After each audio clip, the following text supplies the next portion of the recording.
Barry, I've always been fascinated at the early jobs that actors and filmmakers have before they get to their chosen profession. Now, for a while, didn't you sell encyclopedias? I did.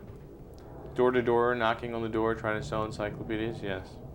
I wasn't very good at it, didn't make much money, didn't last very long. Well, let's turn to your days as a TV comedy writer, working on the Carol Burnett show. Mm-hmm. And I believe you won with 3 Emmys on that show. How much pressure was that working on a show like that, turning a show around week after week? I didn't really think of it in terms of pressure. I think it was just fun. It was a great time. Carol was like extraordinary with material. Harvey, Tim Conway, they really worked the material. And so you always felt that what you wrote got a fair shot. Because back then a lot of shows, people were just reading cue cards, in the comedy sketches, and you could never make it work as well. So it was a real good learning experience during that period. Okay. And I'd like to ask you about your association with Mel Brooks. Now, is it true that he kind of guided you or convinced you to pursue Diner as a film? He said to me when I would talk about it, he said, you should write about that. You should write about that period. And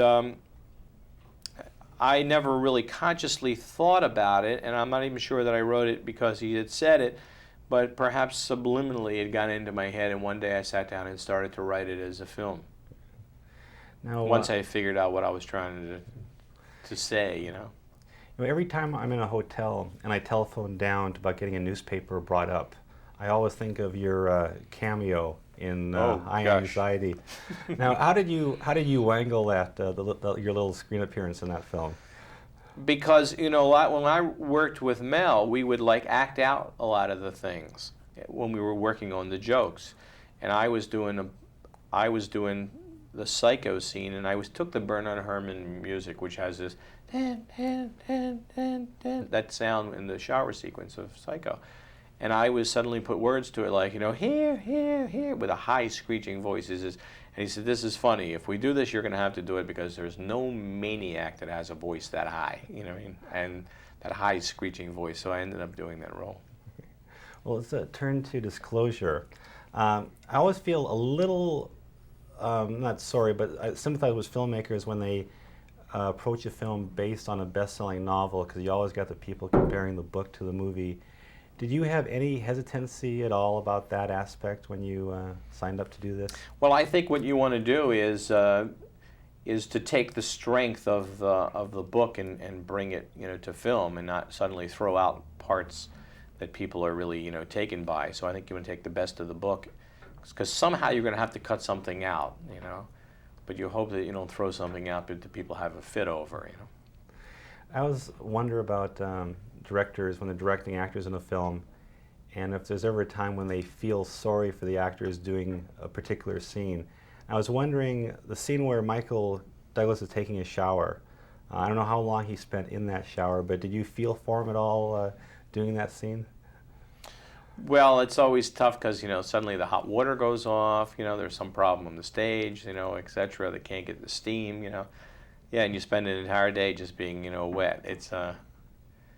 It's not easy, but it's not as hard as some other jobs, Well, for you doing this movie, what scenes particularly challenged you and the actors? What scenes gave you a lot of headaches or a lot of thought to do? Well, I think the sexual harassment sequence is a tough sequence to lay out, because it's continuous time.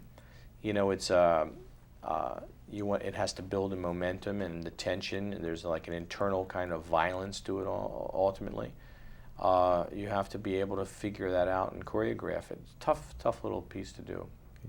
We're doing a lighthearted piece on the Oscars, and I've often wondered, at the ceremonies themselves, what has been the most bizarre aspect for you about going to the Oscars with the whole ceremonies, where you sat back and thought, gee, this is really strange?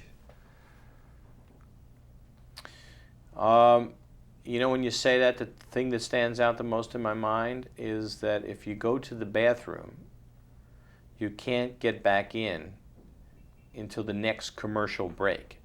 So you're suddenly out in the hall going, what's going on? What's happening? Because there's no monitors. You don't know what's going on. So meanwhile, people all over the world know what's happening, and you're at the Oscars and you're completely, shut out from the information. I just remember standing out there and going, what's going on? What's happening? And not being able to be, privy to that information.